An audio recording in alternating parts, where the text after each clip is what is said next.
Bonjour à toutes. La méditation de ce matin se trouve dans l'évangile de Luc au chapitre 9 du verset 27 au verset 36.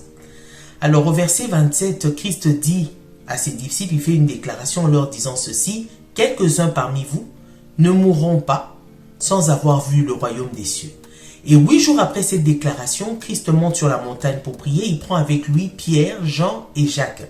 Une fois sur la montagne, les disciples malheureusement sont pris d'assoupissement et se sont endormis. Et pendant ce temps, Christ, lorsqu'il priait, la Bible dit que son visage a changé d'aspect. Ses vêtements étaient d'une éclatante blancheur. Et lorsque les disciples se sont réveillés, ils ont vu cette scène. Et ils ont vu également 2 hommes apparaître près du Seigneur et discutant avec le Seigneur. Cette gloire les a tellement émerveillés. Ils se sont rendus compte, en effet, comme Christ l'avait dit, le royaume des cieux est descendu parmi eux.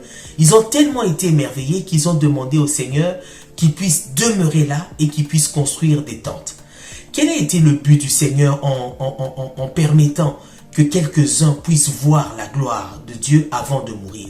Le but, c'était premièrement de leur faire prendre compte que ce royaume est bien une réalité, que ce n'est pas des fables, comme Pierre le dira dans son épître, dans 2 Pierre 1, au verset 16, à partir du verset 16, il dit: « Ce n'est pas par des fables habilement conçues que nous vous avons annoncé ces choses, mais c'est parce que nous avons vu cela de nos propres yeux. » C'est parce que nous avons vu cela de nos propres yeux. Il fait allusion à cet épisode-ci, ici, sur la montagne.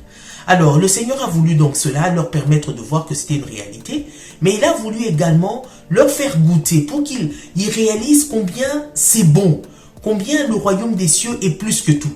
Et c'est ce qui est arrivé à Pierre et aux autres disciples. Ils se sont dit: « Seigneur, on reste ici. » Alors, ceci me fait penser à ceux qui ont réellement goûté à Christ, ceux qui ont réellement goûté que Christ est bon, ceux qui ont vraiment fait une rencontre personnelle et réelle avec le Seigneur. Ils ne peuvent pas retourner en arrière. Ils ne peuvent désirer qu'une seule chose: demeurer avec lui à jamais. En tout cas, c'est le désir de mon cœur. Moi, je veux rester avec lui pour toujours. Je ne veux pas l'abandonner. Et une troisième chose se passe sur cette montagne, dans cette nuit-là, c'est qu'il y a une voix qui s'est fait entendre du ciel et qui a déclaré: « Celui-ci est mon fils bien-aimé, écoutez-le. » Lorsque les disciples ont entendu cela, ils sont tombés par terre. Ils sont tombés face contre terre. Ils ont réalisé que c'est Dieu qui parle.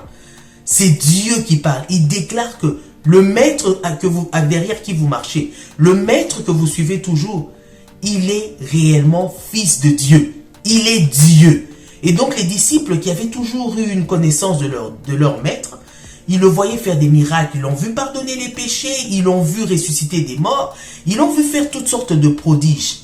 Et même quand il leur a demandé: « Qui pensez-vous que je suis ?» ils ont répondu: « Tu es le Christ de Dieu. » Ça, c'est Pierre qui a répondu. Donc, ils avaient quand même une certaine connaissance. Mais là, ils se rendent compte qu'il s'agit que Christ est réellement Dieu. Ils ont goûté, ils ont eu la révélation que Christ est réellement Dieu. Bien-aimés, ce matin, j'aimerais vraiment nous exhorter à rester attachés au Seigneur, à demeurer en lui. Christ est une réalité. Christ, notre Dieu, est une réalité. Le royaume qui nous promet, l'espérance qui nous fait de son royaume, qu'un jour il viendra, qui nous prendra, qui nous emmènera dans sa gloire, c'est une espérance qui est certaine, elle n'est pas trompeuse. Attachons-nous à lui et nous verrons sa gloire. Que le Seigneur nous bénisse. Excellente journée.